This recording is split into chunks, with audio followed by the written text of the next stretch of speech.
Hello and welcome back to Mainly BnB Mastery. You can probably tell by my background, I'm not currently in Maine, and I'm probably going to be a little bit bright for this, but what's important really is what I'm telling you. It's not really what I look like here, so hopefully this will be useful. But I'm bringing this out as a bonus episode because we are in the middle of a tourism crisis throughout the United States, but in Maine especially. New England is greatly affected by Canadian tourism, and there is a significant drop in Canadian tourism at this point. We're doing this episode in late June 2025. And so I want to try and talk to you about things that you can do, not only survive, but thrive through this situation to beat out your competition because you're competing for less of the same clients. So, what I want to start with here is the why and then what you can do. So the why is a geopolitical situation. And this is not a place that we're talking about politics. So whether or not you agree with what's happening right now between the United States and Canada, or really the United States and a lot of other countries, the reality is it affects you. So we're not going to talk about what we feel is best from a political standpoint. We're going to talk about the realities in short-term rentals. So first of all, here's the realities of it based on data and what's actually happening. The Canadian tourism is down significantly. So the Portland Press Herald had an article last week that there was 32% less Canadians coming into Maine in the month of May. Okay, it was 55,000 person drop from what I recall. Now, what this means is if you look at 2024, there were 800,000 Canadians that visited Maine. Maine's population is 1.25 million, so you're talking about more than half of the population of Maine came from Canada to visit and to spend money in our state. If you were to keep that same statistic, 32% across the whole year, we would be down roughly 250,000 visitors in Maine. Those 800,000 guests last year spent $500 million. Taking the same statistics, you're looking at about $160 million less spent. That's not tourism that is displaced tourism. That does not mean that somebody from somewhere else is going to come and take that spot. That's different than when you have things like the Olympics in Paris. When the Olympics were in Paris, Paris tourism didn't increase because people that were going to travel to Paris chose not to because of the Olympics. They wanted to avoid it, but there are people there for the Olympics. We're not talking about that. We're talking about Maine having that many less visitors to spend money in hotels, vacation rentals, whale watches, restaurants, bars, you name it. Okay. All of that is down significantly. Not to mention the European market is already down 15% from last year. These are big time effects on the state of Maine. I know that neighboring states in our area, Vermont's even more affected by this. And if you look at the data out through September, based on what was happening in early May, long-term reservations are down 70% compared to the same time in 2024 by Canadians. Now, this is more troubling to me because those are the people that are going just on vacation for tourism purposes. People that are crossing the border can be doing so for work purposes. They can be doing so to visit family. And in some cases, they're going to be spending some money, but not as much as the people that are coming for tourism purposes. And when you're talking about vacation rentals, that means that we could be looking at potentially a 70% decrease in that over the course of the year.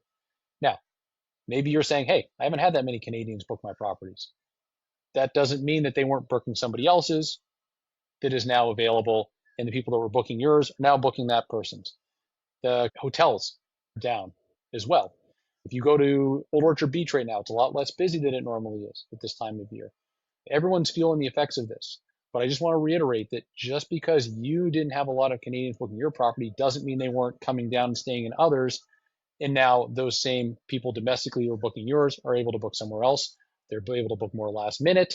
They don't need to book in advance because there's a lot more inventory. So with that said, the geopolitical situation we cannot control. The President of the United States has made comments about Canadians, about Canada, that has not been taken well by our friends and neighbors to the north.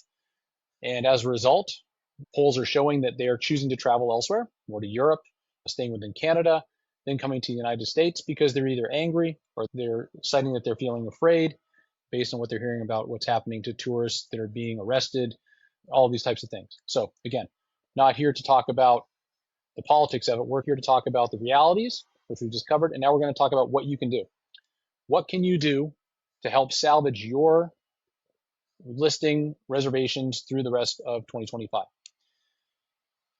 Maine, like many vacation rental markets in seasonal climates is going to have a lot more bookings at certain times of the year. So this can depend on where you are. We have properties at Sunday River in Sugarloaf that the high season is winter, but you still have quite a bit of tourism in the summertime, hiking, biking, just getting outdoors, getting on the water, things like that. But coastal Maine is very much reliant on the summertime.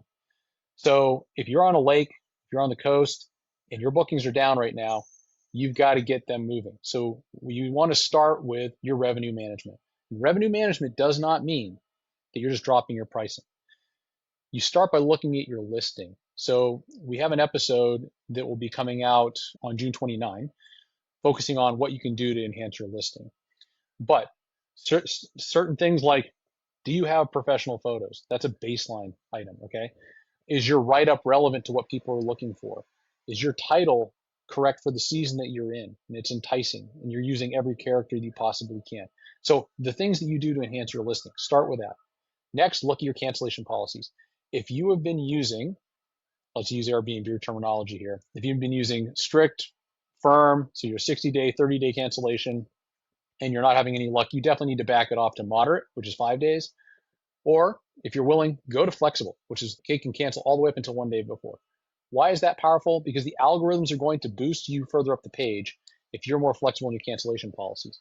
People will also book more often if there's an easier way out. You do the same thing if you're booking, right?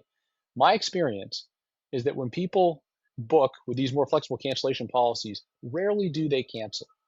They're still trying to plan a trip. Now, this is going to be even harder to cancel for them logistically if you have a larger, more expensive property, because generally those types of vacations are planned more in advance than maybe just a one-bedroom condo that's a couple coming to visit for the weekend that may change their plans based on the weather, okay? So there's everything you can imagine in that, but more flexible cancellation policies will give you more bookings. The next thing is your minimum stays. This can be done in your dynamic pricing tool, your property management software, things like this. But I would encourage you to get down to at least a minimum of 2 nights if you can to try and get more bookings. You can't look at what's worked for you in the past because it's a different situation now.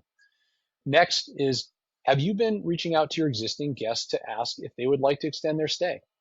We do that. We tell them, hey, we'll give you a significant discount if you'd like to extend your stay by a day or X number of days on either end. And be specific. You know, if you have somebody who's arriving the day that someone else is checking out, you can't offer them anything before.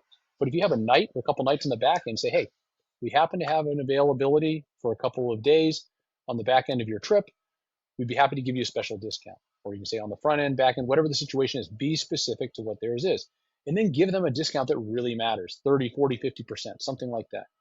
It costs a lot less to get money out of an existing client than to earn a new client. And the reality is if you don't get those nights filled by them, it's going to be unlikely you're going to get it filled if there's a short gap between them and the next guests. So these 1 and 2 nights in between reservations, do that as much as possible.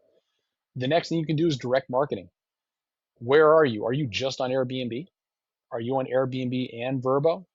If you're doing that, I would highly suggest getting a property management software. Are you on Booking.com? It's everyone's least favorite as a host, but it has extra clients.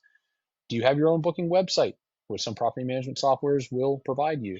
It allows you to be on Google Vacations as well. Are you on all of the different platforms? And if you are, and things are still slow, you can now take the next step of doing direct marketing. So you can go on to Meta Ads, which is Facebook and Instagram. You can set up a $1 a day ad for your property or properties, target geographical areas where most of your guests come from. You can be as specific or as general as you want, and you can ask ChatGPT to walk you through each step of the way to set that up. In addition to that, you could be doing Google Ads, same type of thing, targeting the area that you're trying to attract visitors to and putting your direct booking site on there to get more guests. Last but not least is pricing.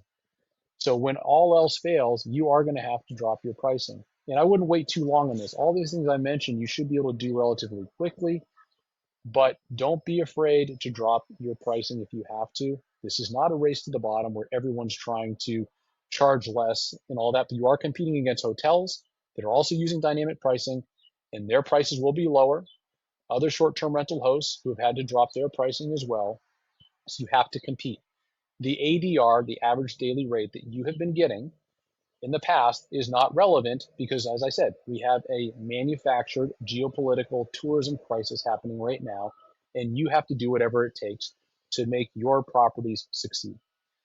Thank you very much for watching and listening, and we look forward to bringing you even more free content in the future, including how to manage and own properties far away, like this one of ours here in Southwest Florida. And we look forward to speaking to you soon.